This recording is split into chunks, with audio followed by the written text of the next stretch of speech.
out. I'm glad you did. Okay.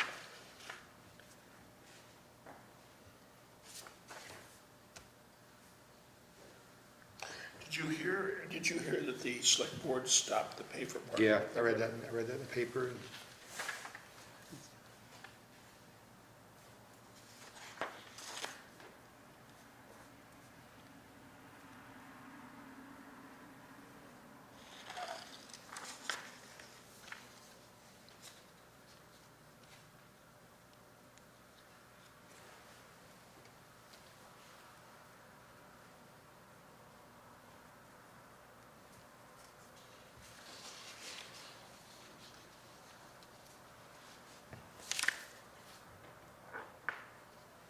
I also do want to just share with you guys that November 2nd through the following Wednesday, because of the election, this room is going to be occupied. So I'm just going to check that date.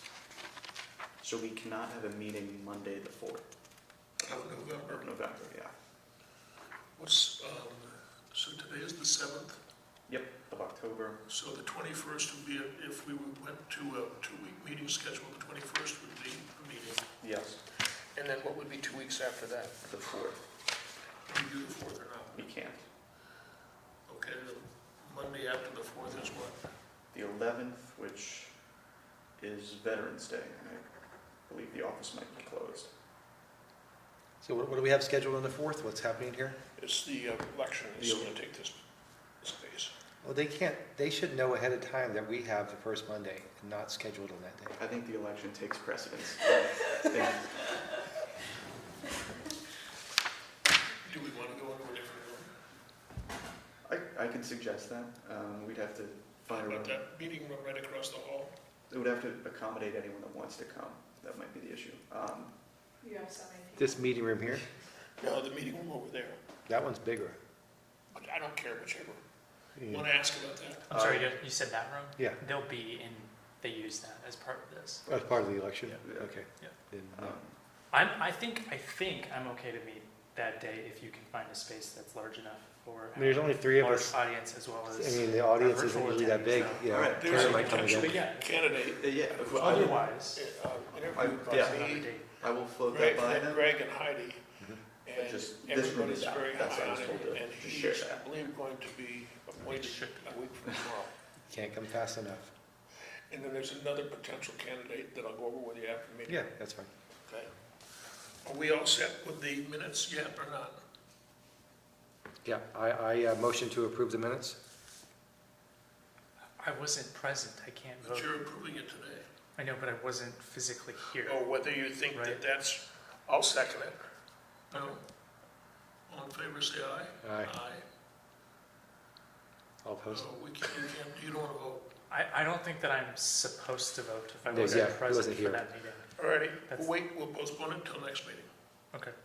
I'm not sure what happens at this point. Well, we because- can't postpone it. There was only three of us here at the last meeting, and And she won't be here at the next meeting.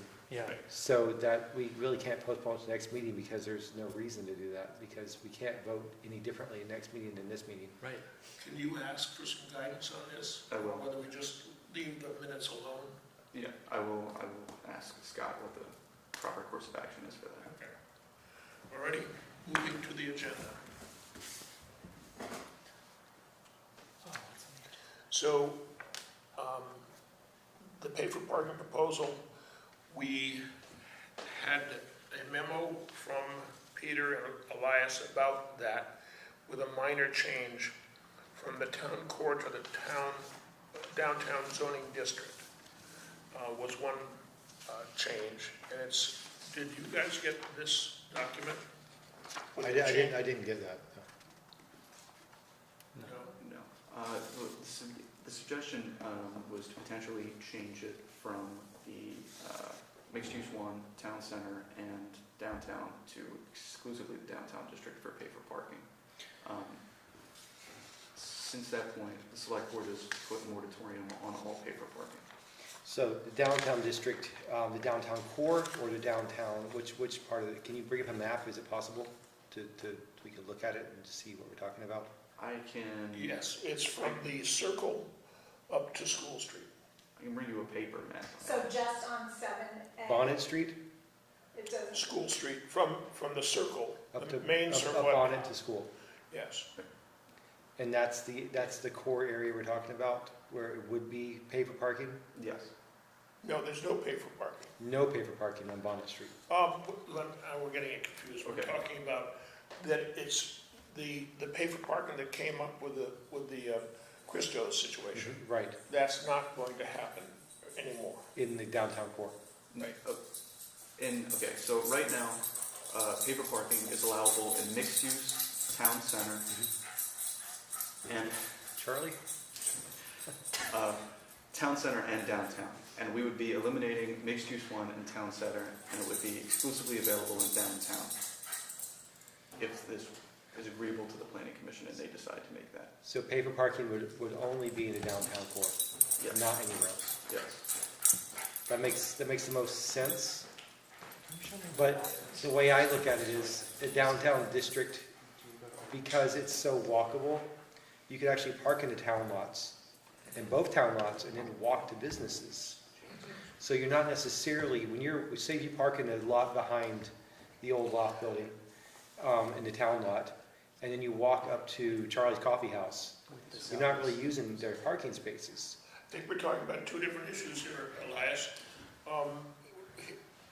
Leon is talking about the issue of the practicality of parking in town and the Right. need. There's the separate issue we're talking about is the pay for parking situation. The pay for parking situation is on hold, if not temporarily canceled, waiting for a further revision of that policy Yeah, right. and price. But he says it's only gonna be in the downtown core if they do it, and, That, I think, is a suggestion because it's us that comes up with that right. proposal. I just feel like the downtown core is where it's the most walkable area, which means you could park pretty much in public lots and walk to a business. So why should a business that's possibly having people walk to it from a neighborhood or from a public lot be paying for extra parking for their space for the building? I agree with you. I have a paper map, I'm gonna go get it. I agree with you. Did you have a comment, Bill? Yeah, I'm sorry, I'm a little bit late, but I'm trying to understand this issue myself. Is this parking that is normally required when you don't have parking? Yeah. And then you're required to put up? And now, and maybe Thomas can help out here, the select board is putting a moratorium on it and saying, if I develop something now, I won't have to make a payment in lieu of parking? Did you mean Jonathan? I mean, Jonathan. I No, believe you- that's correct. You had it correct.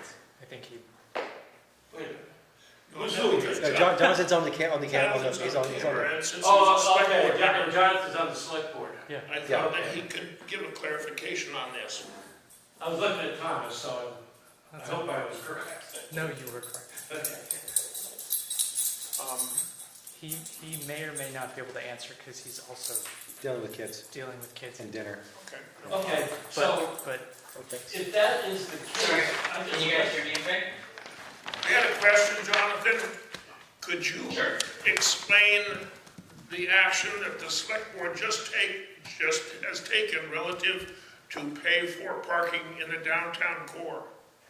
Sir, based on the guidance that there was an expectation or an idea that the original intent of the policy was to apply only to the town core, And it would change to just. which does not, I'm sorry, to the downtown district, which does not include to where it currently is being, where it was most recently applied, which is the space near the roundabout in Stewart's.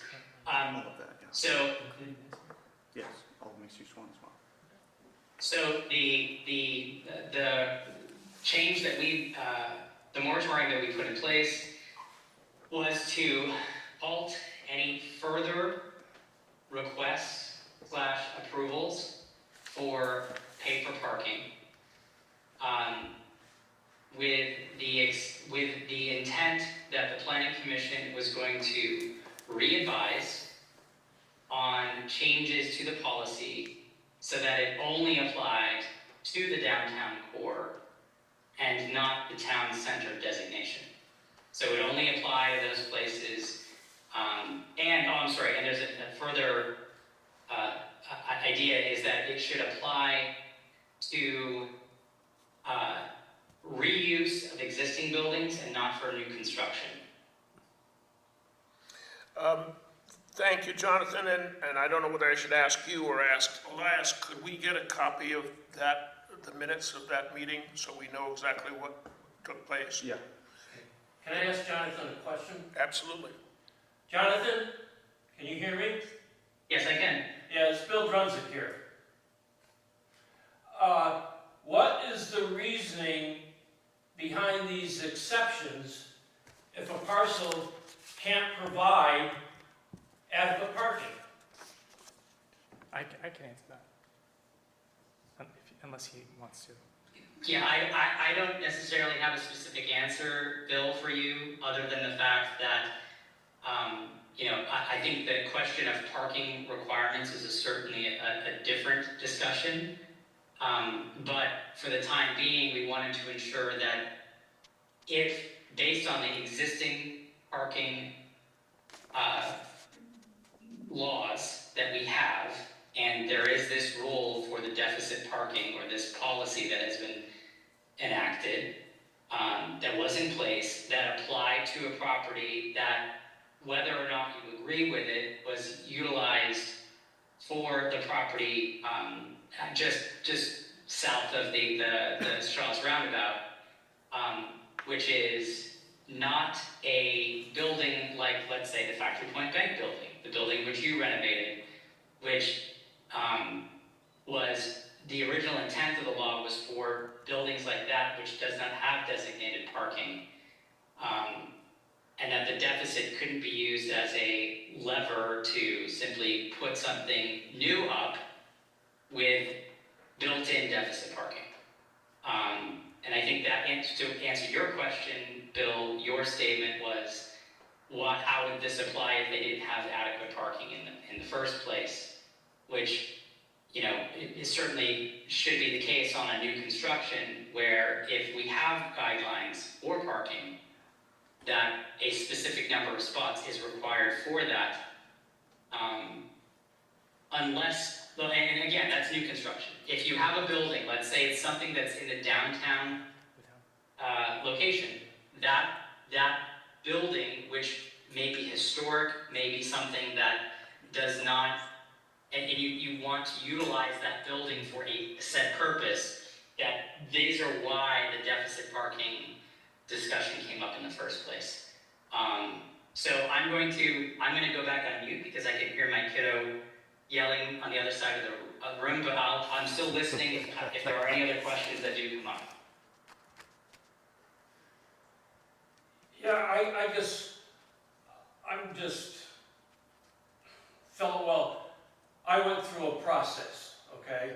And based on my proposed use of the building, required so many spaces, I couldn't provide it, and I contributed to a fund. Fairly straightforward and simple. And why shouldn't every other developer in this district be doing the same thing? I kind of feel like I paid Piper on one hand, and other people now may be excused from paying up their rightful sum. So I think, so I want to be clear that I'm not saying that I agree or disagree with what you're saying or what the select board has done or what we may do tonight, may or may not do tonight. But my understanding is that the thinking behind a moratorium on this 90-day moratorium is to give us an opportunity to look at the zoning and say yes or no, that we want to allow the opportunity for a business to come in with deficit parking, to then be able to go to the select board and ask for payment in lieu of parking. Well, Right, because it's currently written that the select board may do that, right? So the moratorium is just putting that in, that the entire thing pausing that so that we have the opportunity to discuss it. Yeah, that's Right. moratorium is pausing it so that they have the opportunity to discuss it. And what it's currently pay for parking is allowed in mixed use 1, town center, and downtown. The suggestion is removing mixed use 1 and town center and not having pay for parking available in those two districts and having it exclusively available in the downtown zoning district. So it would be making it more strict rather than less strict. So then, just for clarification, Sure. in MU and M, Mixed use 1, and what were the two districts town center. in the town? Well, you mentioned 3 districts, so Yeah. potentially eliminating 2. Currently, it's allowed in town center, mixed use 1, and the downtown. We would be removing town center and mixed use 1, and it would only be allowable in the downtown. Okay, so does that mean if a person doesn't have the availability to create parking on site according to the current regulations, then they couldn't develop I'm sorry. in those 2 districts? Right, as of what the select board just passed, yes. There's a moratorium on it. So right now, nobody, whether you're in the downtown mixed use 1 or any other district that would allow pay for parking, right now with the moratorium, nobody can do pay for parking. Nobody can do anything. But- But does that mean they can't get a permit if they don't have parking? Yes, for the time being. It's a 90-day pause in the situation to give us time to figure out how to do it.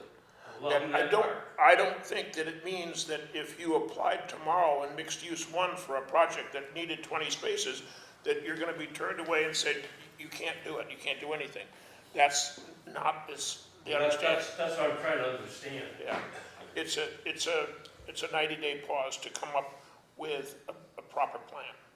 And I think it's, like I said, the original intent was just for the downtown district, like, where, that area is the most condensed, there's less places to put parking. So the idea was to that area to be able to pay for parking. Areas like, up where Karen lives, and stuff, that wasn't really, shouldn't have ever been included. Because that area has more availability to build lots, to build parking. So it's not really, it's not right to make that area pay for parking, in my opinion. Well, if they, then, does that allow them to use up existing parking in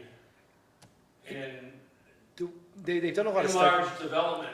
They've done a lot of studies on this, and there's not a lot of large developments in town, but I see what you mean. But they've done a lot of studies on this, and they say that if you have less parking, people are more likely to walk. Now, I see the Hampton Inn all the time, people coming out of it, just filing out and walking down into town, rather than driving into town, because they're right there. So that, places like that, or a lot of the Airbnbs in town that are close to the town core, people walk out and walk into town rather than driving into town. So you don't need parking space for people who are walking from a hotel to the downtown. And that area, has more space for the lots anyway. So that's why the downtown core really would be the one that would require pay for parking. Well, we got 90 days, I guess, to discuss that, because I Yeah. don't necessarily agree with that. My parking lot is full of not my customers. Karen had the same issue, even though, we provided parking places. Theoretically, I could then reduce my parking and force them on other people elsewhere, or Well, people's driveways? or- Charlie's is actually within the downtown district, so it would still be Well, if required. I wasn't, If you weren't, it's a different, who knows? yeah. But that's something we have to discuss and figure out. I would think that it would be very beneficial if you wanted to put your thoughts on paper to I us. will, now that we've got the 90 days, I have more clarification. But my concern, are we in a no man's land if somebody submits a permit, boom, boom, I want to do something, you hear it in 30 days, and these existing rules don't apply for this 90 days. I don't have the answer to that, Bill. It is what it is.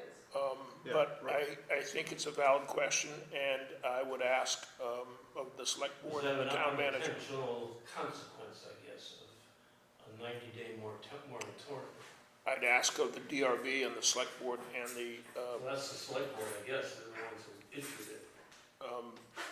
that would be the response I'd have to somebody coming forth and saying, I want to do this in mixed use one, and I don't want to do any Yeah.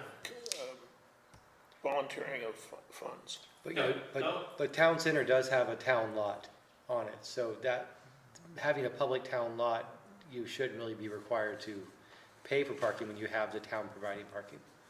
So you can see how that would be unfair to the businesses in the town center. I'm saying it again, I'm sorry. Our town center has a city lot on it, a public parking. Where? So- Behind the old, Right, okay, Yeah. yeah, just want to make sure we're getting. right, yeah, that's the place. Which So, my dollars help pay for, what's that? which my contributory dollars help pay for. Help pay for, but it is a town lot. And so the businesses around that town lot really shouldn't be required to pay for parking unless the town's gonna repay the parking lot or something, which I don't see that happening. Then, you know, it really isn't fair to make them pay for parking when we are providing parking in that area. But the core, the downtown core is a different story. It doesn't have the lots, doesn't have the space.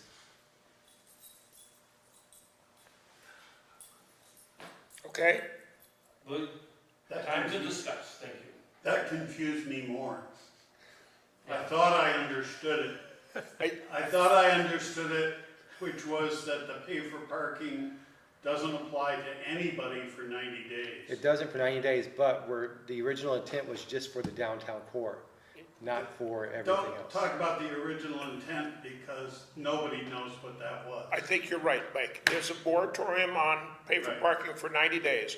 And Then you're, We're- separate from that, you're going to come up with a proposal for how to deal with pay for parking in the future. yes, and we'll be talking to DRB and select board and getting input from people on it. It's not an easy issue. Karen? Can you tighten up the core a little bit more? Like, I don't think Langway, right, they're in that downtown core, I don't think they have enough parking, right? Northshire Bookstore has enough parking.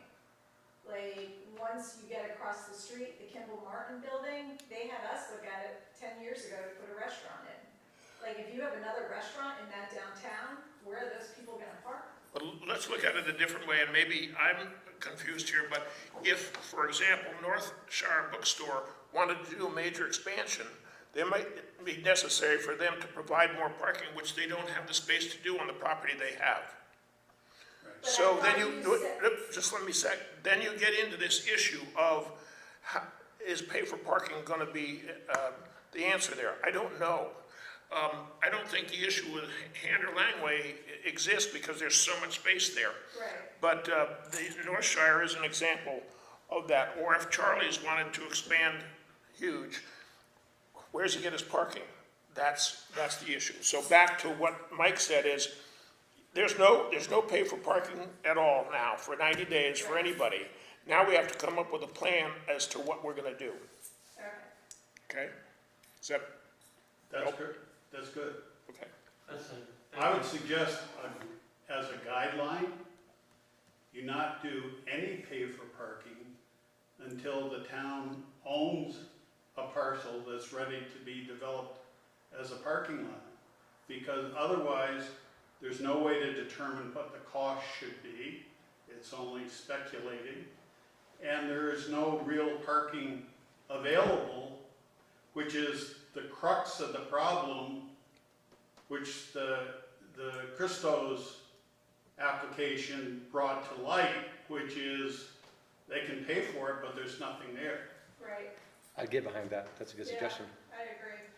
But I paid for it, Forget there that. was nothing there with the Got it. idea that you create a fund that you develop it. Mm-hmm. But there was, But there's the no town way. did own the lot. Ready.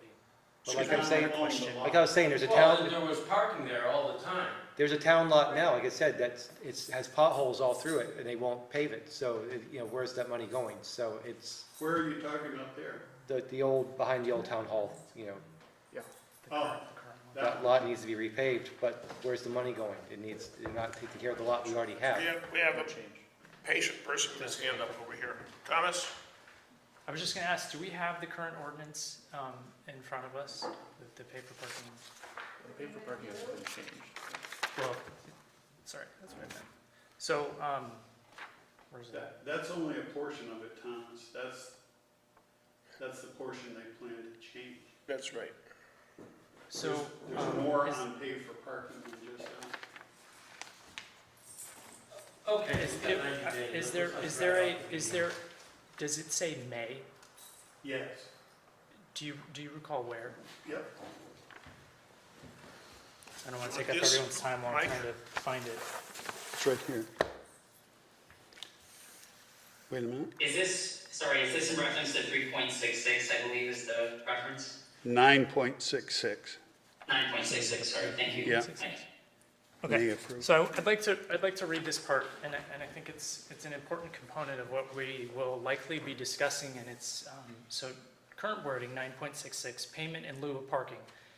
The Development Review Board may approve a payment in lieu of parking for some or all of the required on-site parking for proposed land development within the town court. So my understanding of the word may is that they may, It's a and may, conditional. and may not. Yeah, it's- So they can still say no, correct? There's nothing explicitly stopping them from saying no. So I bring that point up to say that I'm not exactly sure why there's a moratorium in place. I don't know exactly why the select board unanimously voted for a moratorium and then asked us to look at this when the current wording does say may. So the Development Review Board may decide to do this as well as the select board, correct? So, Yeah, Just Unless- said DRB there, didn't it? yes, it does, but does that also mean that the select board may as well, or is Don't the know select that, but board I don't think required? it's necessary. You brought up the point that may or may not. That's a Right, good point. Do you right. need this moratorium? They may just be silent on it for 90 days, Karen. Right. We need the moratorium. The Development Review Board is very abusive, and they give out variances and waivers left and right to accommodate those who are trying to do a project. This needs to get tightened up.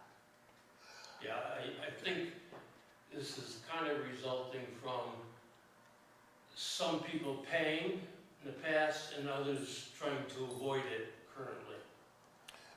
I'd comment saying abusive is the wrong word to use. I think that it may not have been handled in the most logical and equitable fashion.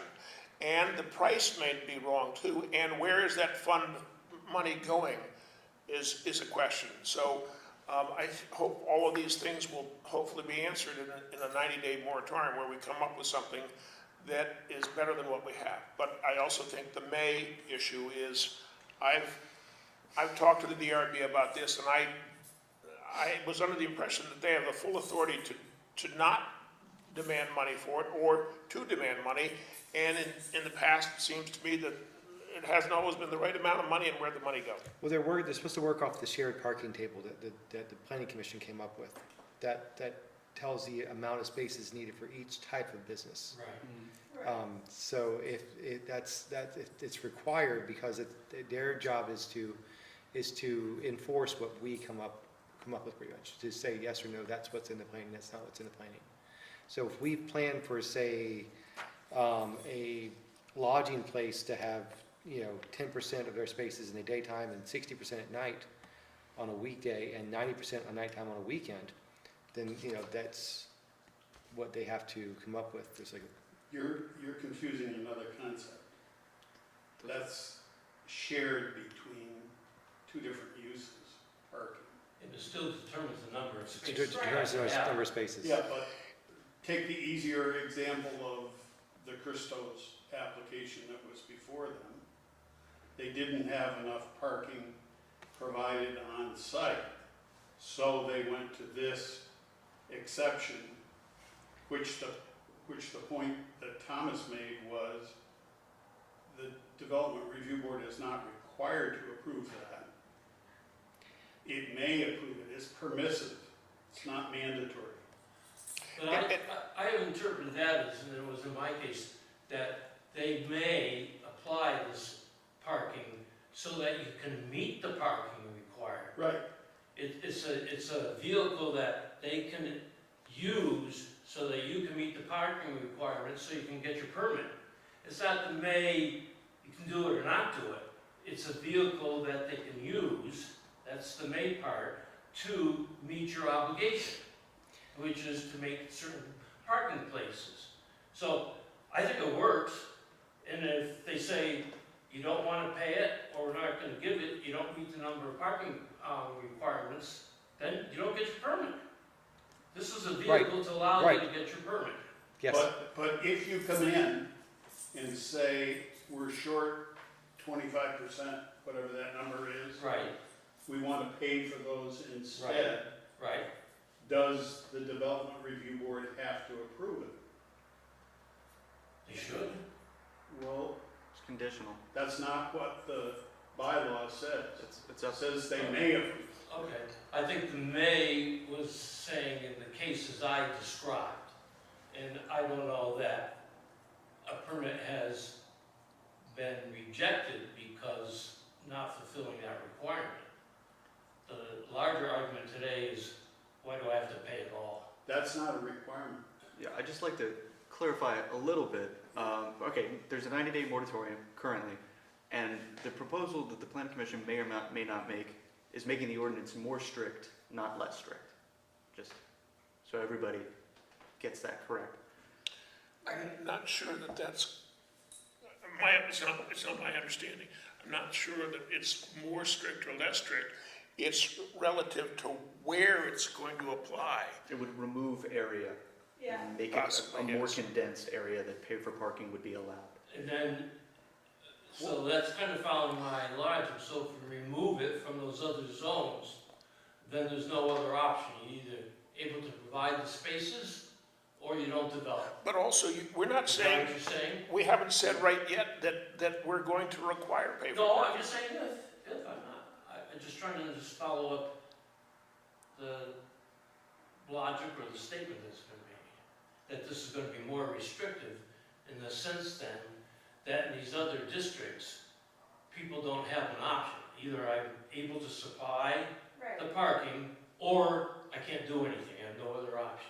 Well, You do what you're able to Yeah. do. parking Right. is based on seating, so you might not have as many seats, something along those Well, lines. yeah, I reduced the scope of mine. But Yeah. the document that you just referred to, does that take into account which zone you're in? it is, no, it does not. So I think that's an issue too. But it's things like nightclubs or residential or lodging or retail offices. It's just sort of like across the board. But, you know, like when you go back to the pay for parking, it also does not list any zones. There's no zones named in it. It basically covers the whole town. It says, No. it says in town the core. Town court. and town core is comprised of mixed use one, and that this is in the glossary in the packet. Mixed use one, town center, and downtown. And the proposal is to change that wording to, Exclusively, Downtown. Whose proposal is that, Wilbur? Select board? did I give that to No, you? no, the select board said it came from the planning commission. This is the first time we've touched on it. No, I gotta find it now. It was something that has not been proposed, Mike. It was a thought process. And it talks about changing the definition from town core to the specific district, the downtown district. Correct? yes. So I think the question was. Which is mute now because we got the 90-day moratorium. Right. I think the question, as I understood it, and if this wasn't the case, I guess it's still my question, since this is my first time seeing this, who created this document in collaboration with who? Can I see it? So this is the current wording, and then that's the proposed wording, This was created by you and Peter, right? Peter, yeah.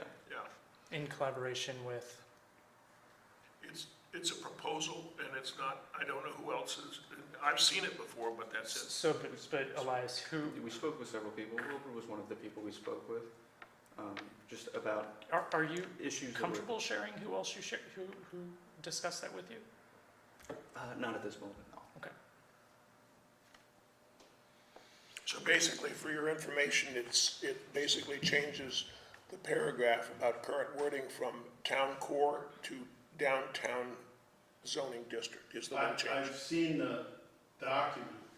I'm not sure that the problem of pay for parking really makes any difference what zone you're in. I think it makes a difference whether there is parking available to be paid for. That's the issue. Well, I'm not gonna drag that out. What- When the fund was set up, the idea was even to purchase property if necessary, do some adjacent parking, not on the planning commission, in expanding parking behind certain buildings. I'm hearing both of you loud and clear on this. I know exactly where you're coming from, and I think as a planning commission, our job is to write things like that into the ordinances. So if someone pays into parking and we require pay for parking, we should also require the town in the ordinance to purchase additional parking based upon how much parking is being paid for. Well, I disagree with that. Well, then what would be the point of Okay, we're gonna spend a lot more time on this right now. pay for parking? We need Well, to. Yeah. The whole It's point of not the town's job to provide parking. it is that the town's taking money for parking and not providing any extra I parking. agree with you if the town's taking money. That's why I said, I think the first requirement of pay for parking should be that the town has parking available. I don't think it's the town's job to create more parking downtown so that Bill could add another story on the old bank building and develop it further. But the downtown core really doesn't have the space to develop more parking lots, but the town, And it doesn't the have town, the space to. town center does, other areas in town do. And the, So the areas around the downtown district, when the downtown pays into that, those areas are then developed around it so that there's walkable parking to the downtown core. That would, as a planner, that makes the most sense. as a planner, it makes more sense that you not overload the area that's already overloaded. Which is Bill? why we're not building the lots in the downtown, because there's no place to put it there. Bill? I think the fund was created, again, not only to provide, but to enhance the existing parking lots and to maintain them that are owned by the town. Walgreens parking wouldn't have happened if we weren't able to dip into some, was it ARPA funds? And you would have needed more money than what was in the account to do what was done.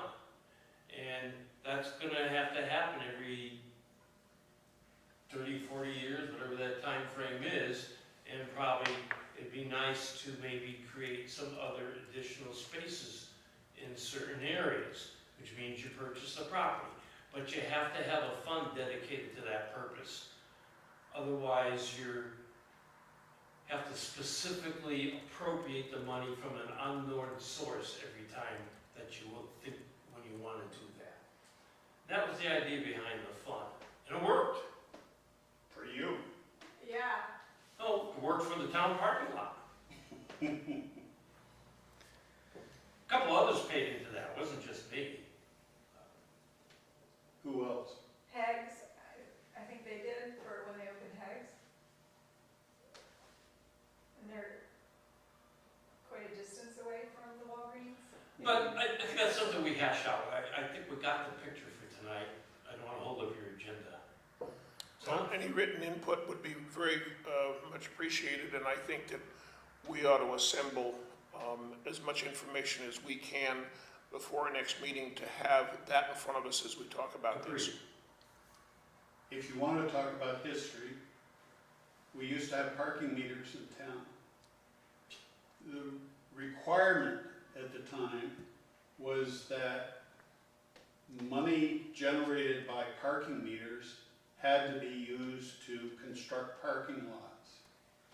So they got a bunch of money and they built a parking lot down on Depot Street, the flat road as it used to be called. Well, then the town wanted to put their office in there, so they put their office in and still had a parking lot. And the fire department went there, and that made sense. And then they moved the town office up here and converted that to a commercial use. And now I would suggest to you that if you decide to redevelop that parking lot behind there, you're destroying the value of the buildings that are in front, because they need all that parking for the uses that have already been permitted there. So my point is, if you're doing something with a long-term view that Bill is talking about, please incorporate that into the language of what you do so that people know going forward. I think the amount of space behind the Three Sisters buildings is bigger than what the Three Sisters buildings needs themselves. But I understand your point. And I doubt that anybody is in favor of parking meters. That's the rumor I've heard around here. Is it doesn't create that much money in it, and there's a cost associated with it also. But it's got to be an issue that's discussed. I didn't suggest that we should have parking meters. I just said thoughts change over time. And if you're developing something for pay for parking, please make it known what it is that you anticipate is going to happen. I personally think that if you put the cart before the horse, if you give out permits before you have the parking lot available for them to use, that's a bad policy choice, but that's up to you. Can we close the issue for now and say that it's going to be a primary issue on our next meeting with hopefully some added information in advance? Elias, thank you for the clarification. Temporary signs, tent signs, do we want to talk about this? Is going to be just as much fun as parking. It seems to me that, and I'd like other input, that there are an awful lot more tent signs in town than there were a year ago. Mm-hmm.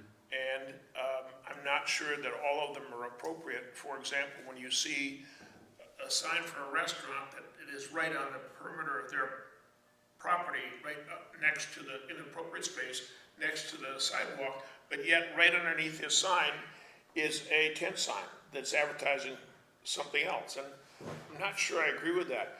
Yet, on the other side of the coin, if somebody has a business that's way at the back of the property, way off, set back from the town, from the road, and has no visibility, maybe having a tent sign out front next to the sidewalk is warranted. And then there are people who put out the same tent sign every single morning. With no sales, no nothing, it's just an Right? extra sign. And then there's the difference between a tent sign and a paper sign. And then there's the signs in the windows type thing. Yeah. So it's multifaceted. And We do have ordinances in place for percentages of windows that can be occupied by a sign. So if you have a paper sign, nobody applies. well, if you have a paper sign that's adhered to the glass and it's taking up almost the entire window, then you're in violation. Did you see that stuff I sent you? I did, and I've been pointing it out for years, and Peter has been overwhelmed by it because he will go and talk to a business, and then they'll take it down, and another business next door will do it the week after. So it's like whack-a-mole. They just keep doing it. There's no way to really stop them. They just sort of take advantage of the lack of people in town to enforce the rules. So to give some more information on this issue, Ray Nevin, I happened to walk into the town offices when Ray Nevin was talking to Peter about this issue, and he then sent to Peter and myself, and I copied you and you on it, a number of examples of store windows that either apply to the rule or don't. And it's even more involved, or I should say annoying and open to interpretation, or maybe more appropriately, open to people deciding they just aren't going to follow the ordinance. But I think one of the ways to solve this may be to get John Burnham involved and say, what if somebody sponsors a contest to have the best store window by a retailer, and see if we can improve? Because when you take pictures of some of these signs of stores, and being a retailer myself, I know this is correct, a really good window display brings in people. A really poor window display covered with signs and just no concern about how good it looks, I think it turns people off before they walk in the door. So you're touching on what I do for a living right now. That's over 10 years I've worked in New York City doing Christmas windows and window displays. I've done the spring window at Macy's. I've done the Christmas window at Macy's 4 times. I've done Ralph Lauren and Google and Samsung and all these different Converse and everybody's windows. And when we do the windows, we don't put words or signs. It's all sculpted, hand-built, carved display, hanging, lit up. There's a lot of work goes into it, but it's expensive. In the city it is. But it always makes a huge impact. Now I've seen stores over in Saratoga do the same thing, where they decorate their windows like all out for Christmas time. I even photograph them because they do such a great job. And it's something I don't see as much in Manchester. It's more reliant on the paper signs. It's because people haven't followed the rules. Right. If we could, also, you could say that they haven't looked at things from a standpoint of a smart retailer, saying, here's my 4x6 space or 6x6 space. If I say to the world, here's what I am, and here's how good I am, then they're going to come in the door. But if you just have you ignore that space, it's going to pay. Overall, makes the whole town look better. Yes, having exactly it right. this way. It goes back to the holiday lights, the same sort of theme. Yeah. It makes the town more attractive. Less paper signs in windows, but we have to make sure that's enforced, because the ordinances are already in place Yes. to not have that. So my suggestion would be to get John Burnham involved on this issue, talk to him about it, and see if we can get the Manchester Business Association to sponsor an event where we bring everybody's window displays up, hopefully through that process. Okay. Bill? Are there penalties for violation of those particular pieces of the bylaw? That I don't know. I don't know what the penalties See, are for not You following. can tell me a dozen times that I shouldn't be doing this, and I'm going to say, I might be inclined to say, well, hey, there's no harm, it don't hurt Right, me. right. Same issue with the tent I signs. should be doing this, I'll continue to do it. Same issue with the tent signs, same issue with the sale piece of papers up on the front door. You're right, and maybe we have to get more specific about how, Fines. and then what happens when he goes on his Friday loop and says to the person, could you not do this? And they basically turn around. Yeah, they kind of politely ignore you. And it's not fair to people who are following the rules. That's right. To these other businesses that aren't, I agree. it's not fair. So, first time nice, we inform you. Second time, we write you a citation that says you have 10 days to correct, or 5 days to correct, whatever, and then third time, get you slapped on his early, or something Yep. along those lines. I'm not aware of us having any process like that, and I'm not even aware, to be honest. And that would be a We select can't board, do it. that would be a select board issue. I don't, Mike might be able to answer this. I'm not aware of anything in the ordinance that says here are the penalties for not following these ordinances. Yes. Yeah, it's there. It is there, Sure, $100 a day. really. Does it specify all ordinances? Yeah. And so it's any ordinance is $100. Yes, I've seen that, pardon me. We do notice a violation relatively infrequently, but, I don't know, in trying to be kind of a little bit lenient with signs, we've just kind of stopped and asked people politely to try and adhere to the ordinance. That's kind of been what we've been doing. And do we have, And I'm getting compliance? if you have one person who has 2 sandwich boards and 2 paper signs out, as you pull out of Shaw's, right? Like. Yep. Slap them with a fine. And I'm curious, do we have a, lost my train of thought. Never mind, I lost what I was gonna say, it's important. It's okay. Anything else on temporary signs for now? We have to work on this. STR registration, I don't think I want to dive into this for a number of reasons. One is, there's an awful lot of data out there that we can copy if we want to have a registration, and it's on my list to do, but also it might fall under the, a different authority.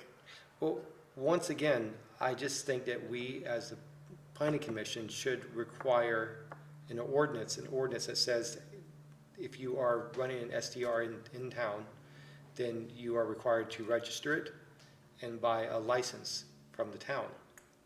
And we have only a certain amount of licenses we issue for this. This way, we don't have proliferation of more and more every year popping up and less homes available. I'm not aware of, I've been sent an awful lot of these STR registrations from different towns like Woodstock and Win Hall and on and on and on. And I don't think in any of them there is that restriction that you're gonna have a limited number, but they are fairly general in that they're trying to determine where they are, how many there are, whether the emergency aspects are taken into consideration, whether there's the water sewer issue, fire issue, police protection, on and on and on. I don't believe any of them have. None of them in Vermont are doing it, but there are towns in Colorado that are doing it. And they're having the same issues we're having because there's tourist towns. And just because no one in Vermont's doing it doesn't mean we can't do it. You know, we can. Sorry, were you just saying that there are some towns that only give out so many Yes, licenses? a limited number I of forget licenses. what town it was, but we had to travel somewhere in upstate New York, and it's not necessarily a resort town, but lots of second homes on lakes, and they have exactly that. Yeah, Yeah. that's Where what we they should only have. give out X number of licenses. X number based on percentage of, Yeah. you know. Yeah, well, I'm yeah. not saying we should or shouldn't do that, but just as a reference. Can you guys hear me okay? Yeah. Yes. There is a town just outside of Lake George, which is one of the smaller lake towns. Lake Luzerne, potentially. They are a town of 1,700. They limit their STRs to a certain number and have a registry. Because the percentage is so great of STRs to permanent residents that that's how they believe that they can put it under control. So I believe it's Lake Luzerne. I think we should have something very similar to that. I will make the proposal that I come to the next meeting with a rough draft of an STR registration based on all of the different ones. I've gotten about 8 of them, I'm gonna guess. And we can talk about it then, Okay. okay? Go ahead. I'm just gonna, yeah, I think, Peter, didn't he say at the last meeting that he spoke with town council? And And it's gonna fall into the home. I think it wouldn't fall under the purview of this ordinance, it would be a separate ordinance. Right. Communication Tower Advisor, we may have covered this before, but I want to tell people, our big audience here, what's going on with that. We have sent out, Scott has sent out an RFP for a communication advisor to come give us guidance on where to put towers, because it's not, this tower we're dealing with now is not going to be the last time we deal with this issue. And this tower is different than maybe the normal tower that we envision being in the right place in our bathtub of space here to give us the full coverage. And there are a number of issues, and this gentleman we've talked to from Titanics wants to have communication with all of the 4 major carriers to help determine where we could put a tower and what their interest level is, et cetera, basically to represent us. And it's a very technical issue. and we need help on this. So that's in process. That's great to have representation for the town rather than for corporate interest. Right, he is gonna represent us, and he's gonna interface with the four major tower people, which he already knows those players, because he's in the business. And he's gonna come on site, and he's going to look at different spaces, places that have been identified as potential, sites. So, and a further piece of information that, I came across, or who was, I can't remember, Meg came across it, was that the tower location proposed at the hockey rink, it's in the wrong zone, but it's also, wouldn't have been allowable even if that was the correct zone, because it has to be 300 feet away from a zone perimeter. And it's not, it was right tight up against the zone perimeter, so. Sorry, question about the advisor. Can you just clarify? You said that, I think you said that an RFP is out, Yes, it is. but then you referenced someone specific? The RFP is out, and then there's someone we've already talked to as a potential candidate who would respond to the RFP, but the RFP has to be open to anybody. Okay. And just, I don't know the answer to this. When we're asking for RFPs, do we have to receive more than one? I Or don't if know we that. only receive one, is that I just don't kind of know the way that. that it is? Sorry. You can ask Scott. Okay. Discussion of town plan changes, including in public input postcard. I gave you that postcard, right? Yes, you did. Did I get it back? I think you kept it, didn't you? I did. So I got a postcard from the town of Jamaica, because I'm a Jamaica property owner, and I thought it was very good, and it's looking for input relative to their redoing the town plan. And I proposed to everybody I've talked to that we do this. I'm going to give it back to you, Elias. And Peter and Elias thought it was a good idea, as did these gentlemen, so I hope we do that in addition to an electronic version of it. I made some notes on the town plan. Going through the first half of it, I stopped on page 47 because I kind of thought that maybe the land use aspects of the town plan might need to have more input from other people besides just the planning commission. And maybe a joint meeting to discuss that would be appropriate with the select board and the DRB and the design committee. But if you want me to read my notes, I'd be glad to, or distribute them, or whatever you want to do. I have a quick question about the town plan, because as I went through it, I kept finding things saying that this should be the priority of the town, or this should be the priority of the town. The town should create this or create that, or create more paths, or more walkways, more things. Or we should be discussing with Win Hall, houses built on a mountainside that face Manchester, all sorts of little things that we should be doing and the town should be doing. But I wonder, when I look at this, does the town even look at the plan that the town is creating and then do the things that are in it? Because it doesn't seem like, once this is done, the town follows the plan. And I'm wondering what mechanism we have in place that requires the town to follow the plan, or the select board to use this as a guideline. Go ahead, Mike. There is a requirement that before you enact any amendment to the bylaw, that it must be supported by the town plan. I know that hasn't been the practice in the past few years, but you actually certified to that with your 25 amendments that you sent to the select board. You certified that it was in accordance with the town plan. And I went to all the meetings, I never heard the word mentioned, the town plan. So there is a mechanism. The biggest weakness of our town plan is that it's sat on a shelf and no one has read it. And no one lives by it. And that's what I see too, the biggest weakness. That's the same thing.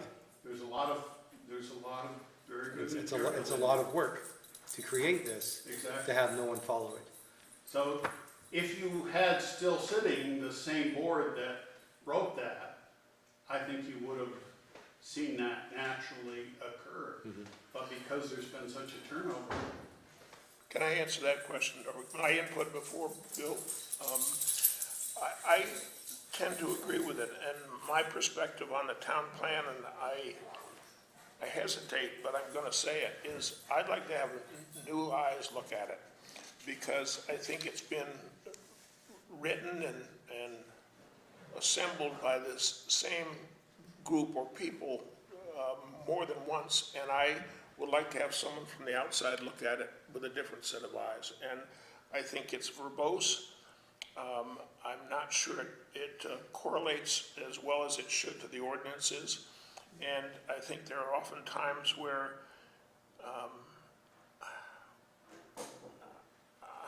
I don't know how to say it. It's lofty. I don't think it guides, it's not a plan.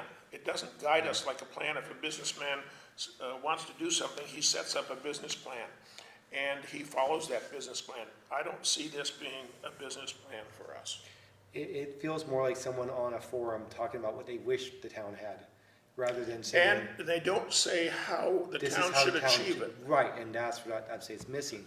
How we should achieve it is missing from what I wish we had. There's lots of wishes, but no Yes. direction. there are some specifics. I would admit that it's weak on that, but you are the new fresh set of eyes. You've been looking at it for a year now, and, you know, no one's gonna come down from the sky and write it for you. No, I'm not sure that's And I correct. hope you wouldn't, I hope you would not be in a mode of, we've looked at this plan, and this plan, and we want that one. Why not? Yeah, so.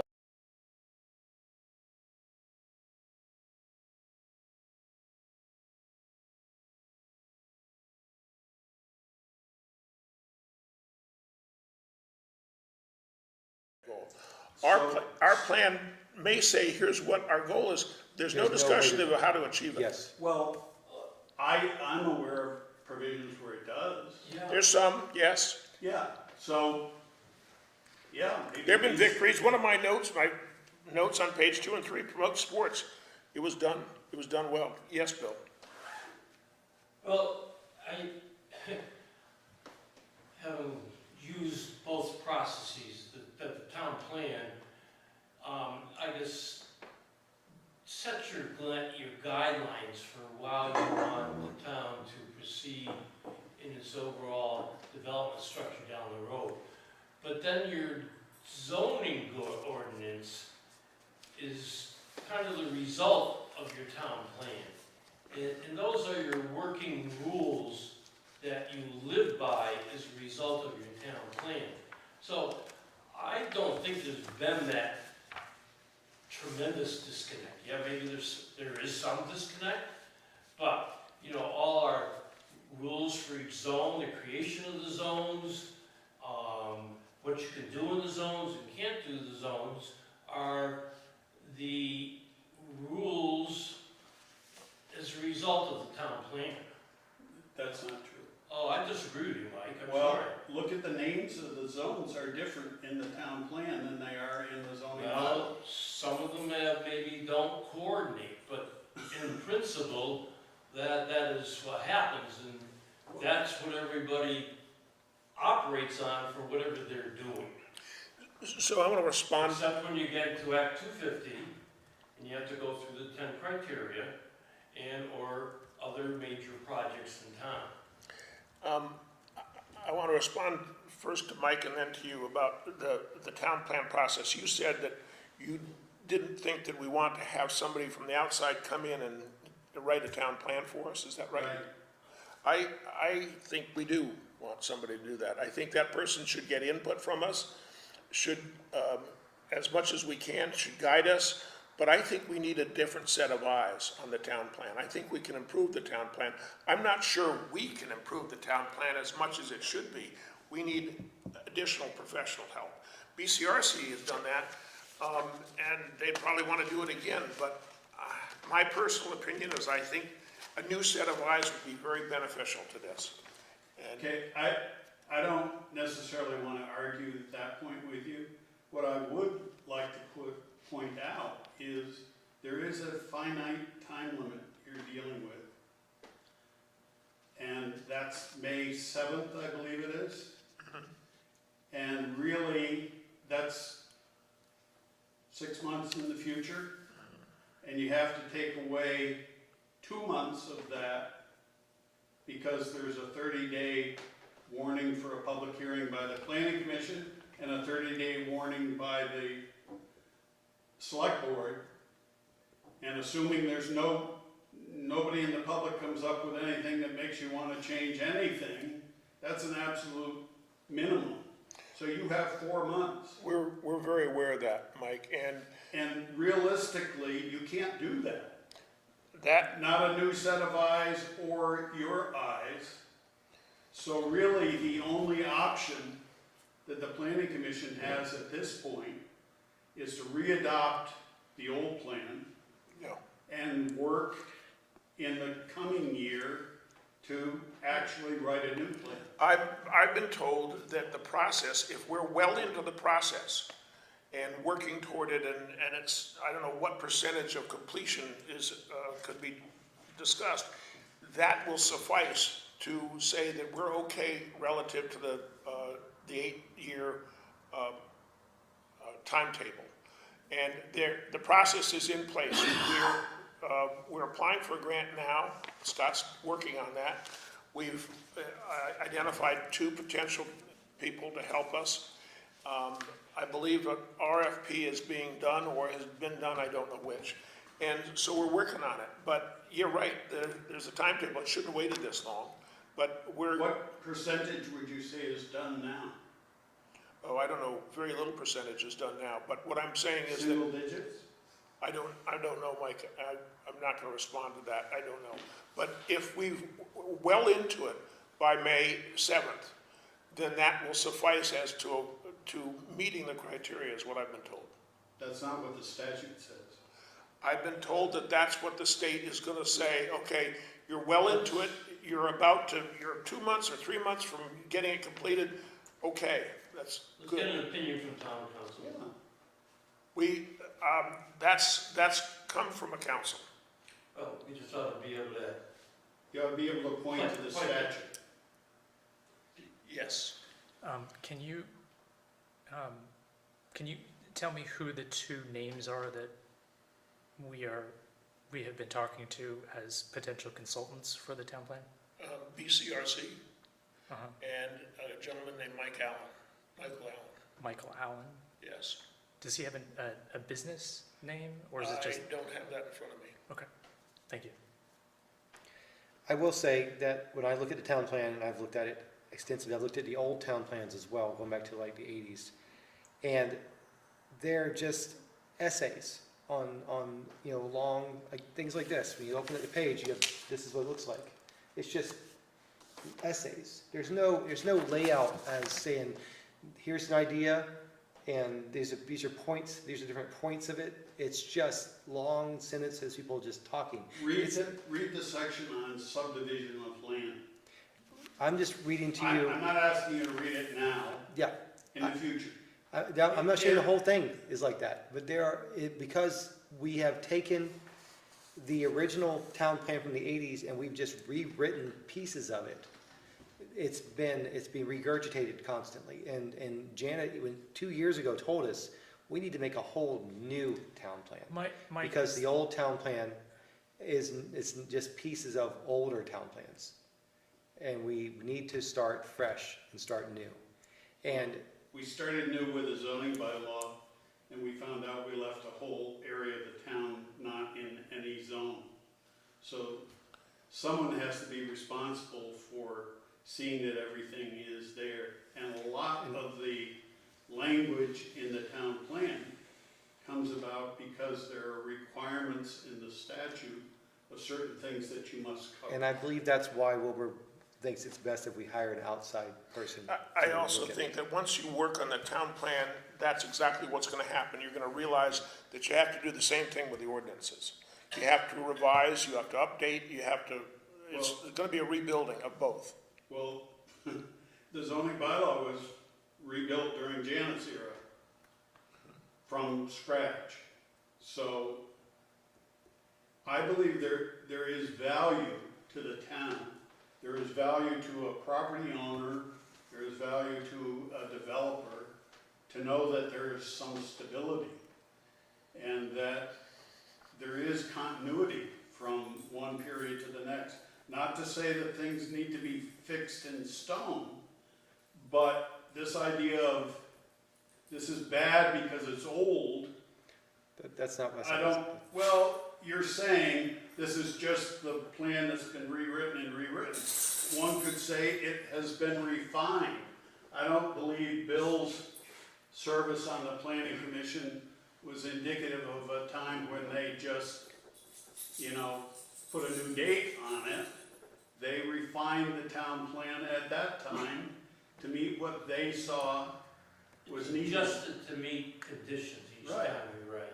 Right. But you don't necessarily start from scratch. I'm not saying start from scratch, I'm saying organize it into We heard. concise ideas rather than just pages of essays, talking of, ideas. It needs to be laid out in a way that's useful. I don't think this is useful now.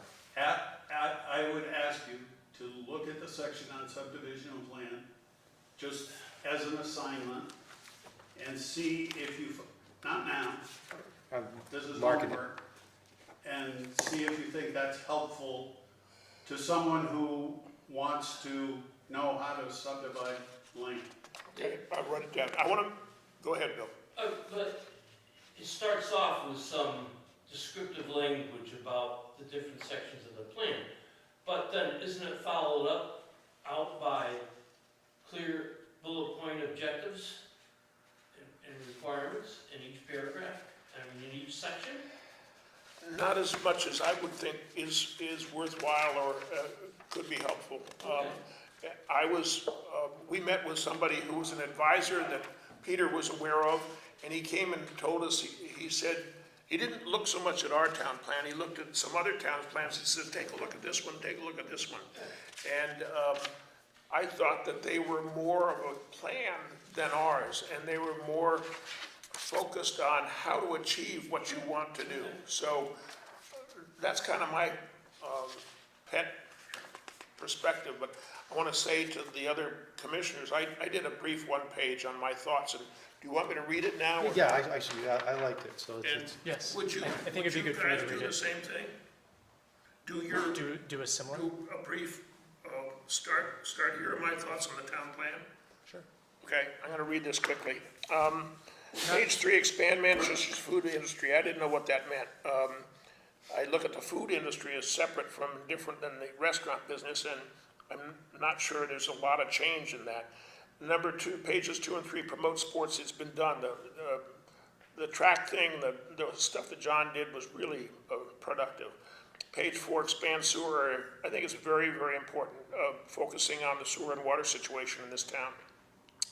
Pages 5, 6, and 7, the housing issue is critical, but I don't agree with the concept of focusing on housing in the town core. It should be equally focused on any area that has town water and sewer. That may be a controversial statement, but I feel strongly on it. While we need to apply energy to our housing issue, we also need to improve our commercial retail vacancy situation. We need to continue to establish a desirable village community to attract visitors. I think we could get better businesses in here. I think we should be working harder and more effectively on filling the vacancies that exist. It's critical. Yeah. People want to come see a really cool town, and I'm not sure we qualify anymore. Well, again, it's going the wrong direction. Yep.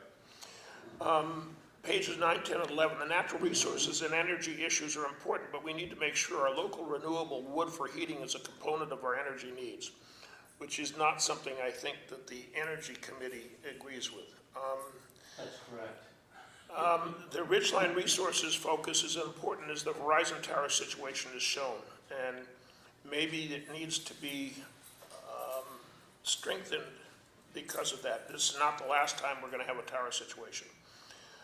Pages 23 through 29, transportation, utilities, traffic, pedestrian movement. Maybe this should be the basis for a joint meeting of the Select Board, the PC, the DRB, and the Design Committee. Pages 31 through 36, the municipal, and I said this earlier, the municipal sewer and water is critically important for growth, for everything in front of us. Page 37, telecommunications. We need immediate focus on this, as Verizon has demonstrated, setbacks especially. Page 39, solid waste management. That's going to be the next panic, and not just here, but everywhere. You go out to the site at East Dorset, and you just look at it and say, this is not going to exist like it is in 10 years. It's going to be a huge issue.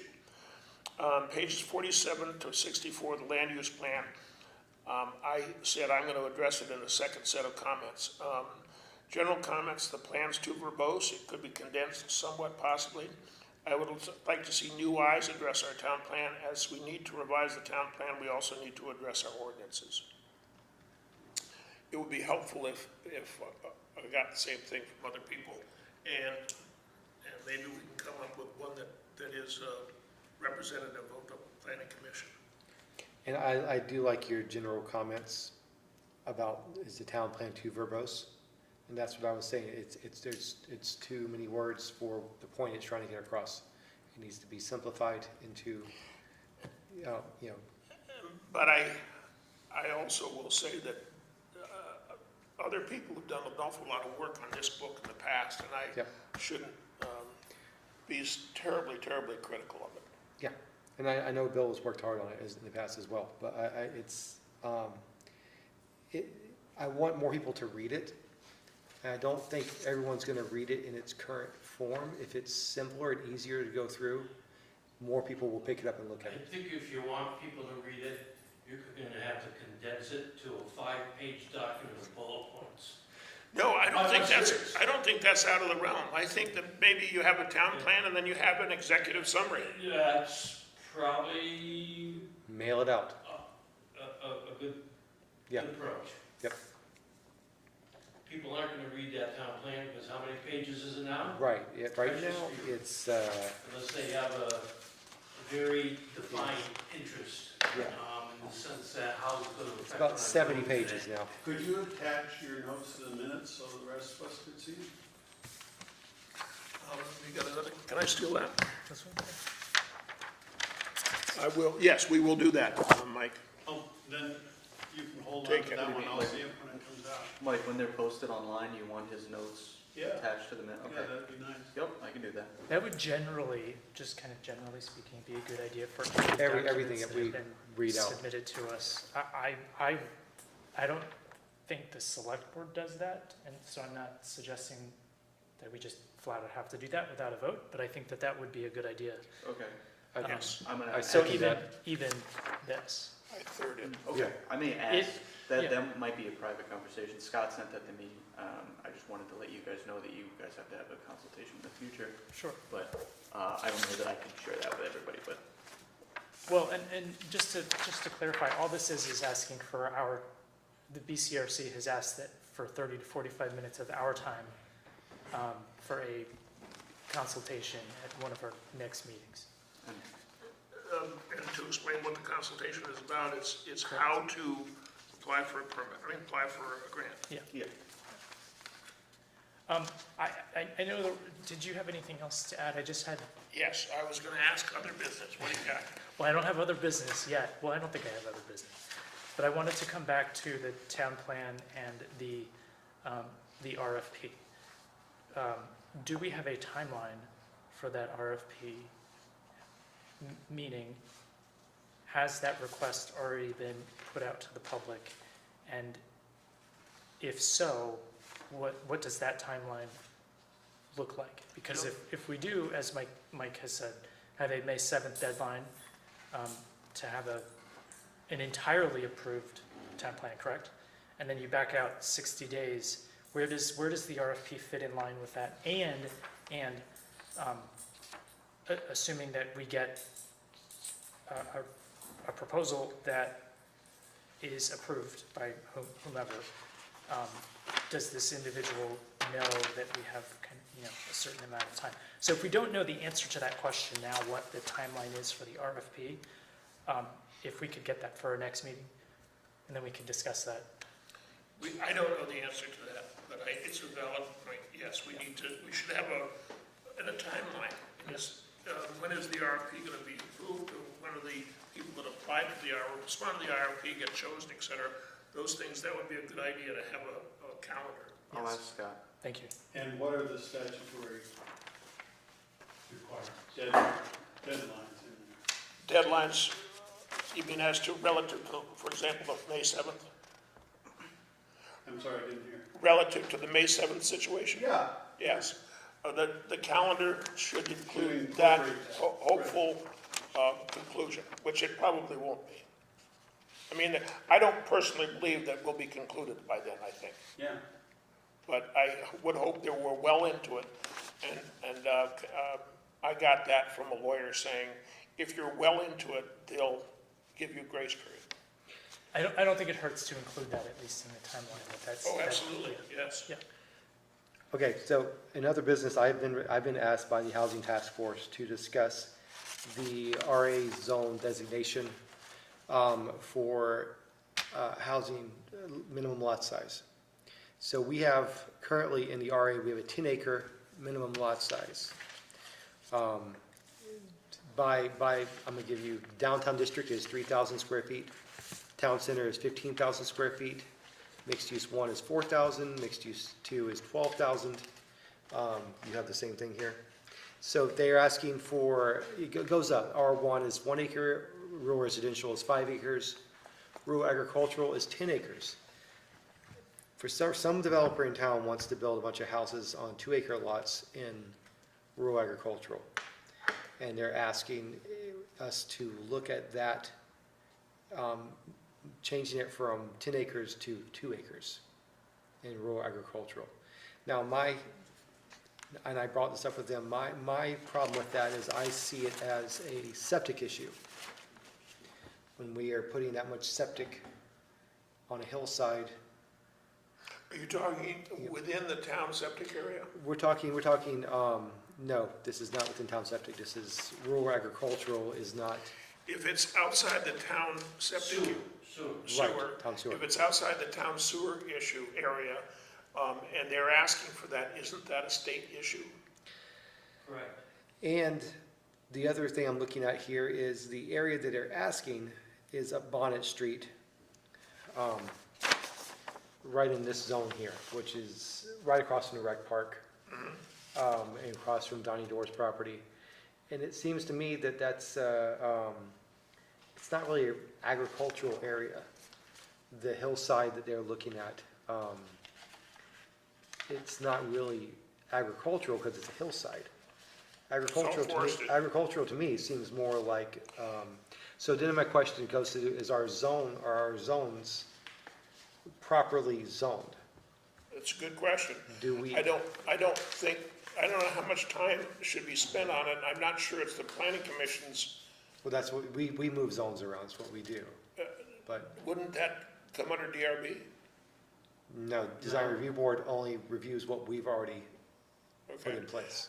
I would think that somebody would want to find out from the state whether that's going to be allowed to have what they want to put in their own septic, sewer system, septic field in their, Was that, I'm sorry, was that the point you were trying to make though, Leon? Was the point that you were trying to make that this particular land, this parcel, whatever, however you want to describe it, There's is two- not there's 2 points here. necessarily zoned? My what question it is, looks like do we want to anywhere? allow rural agricultural to be 2-acre lots with septic on each lot? So that's to his point about the and then- state, But the other right. question is, the other point is this area actually rural agricultural?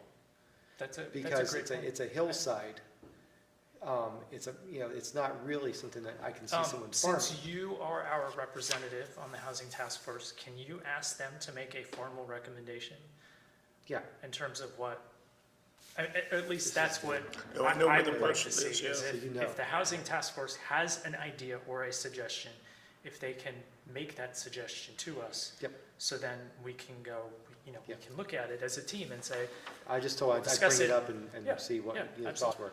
And what does the town plan say about it? how does it correlate? Because you're going to consider that before you make any changes.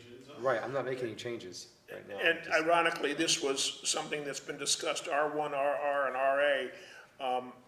It's my thought that these could be changed appropriately to the best interest of the housing issue and for a number of other reasons. But I think overall, before we make any changes to this, we'd have to look at the zones themselves and make sure everything within each zone is appropriate for that zone. Good point. And do we have too many zones? We do have a lot of zones, I will, and they are disjointed. in Jonathan a has a sense. question. Jonathan? Yeah, I was just gonna speak to one thing about that statement too, is that the Housing Task Force is also charged at this moment, or I have charged the Housing Task Force with looking at the town plan from the perspective of housing and making a set of recommendations specifically on housing to the town plan for the planning commission. That would be really good. Or I think it would be really good. Yes? Well, yeah. Actually, we don't agree on everything. Let me be very clear. Yes. Let me go on record here. We don't agree on everything, but yes, I think that's a great point. Unless someone else has something, I'd like to bring up 2 points. One, can we schedule our next meeting before we adjourn? I thought we did. We did. October we? Okay. 21. The 20, okay.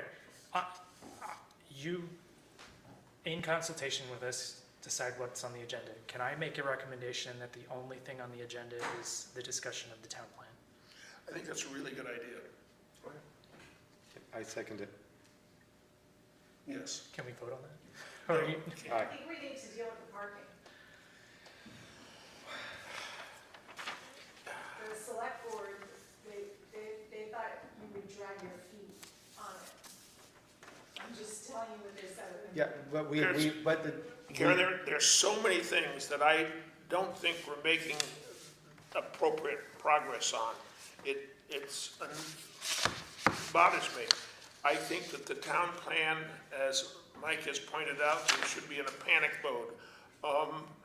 I think we gotta make some good progress on that first, and then the issue of the parking situation is gonna maybe come next.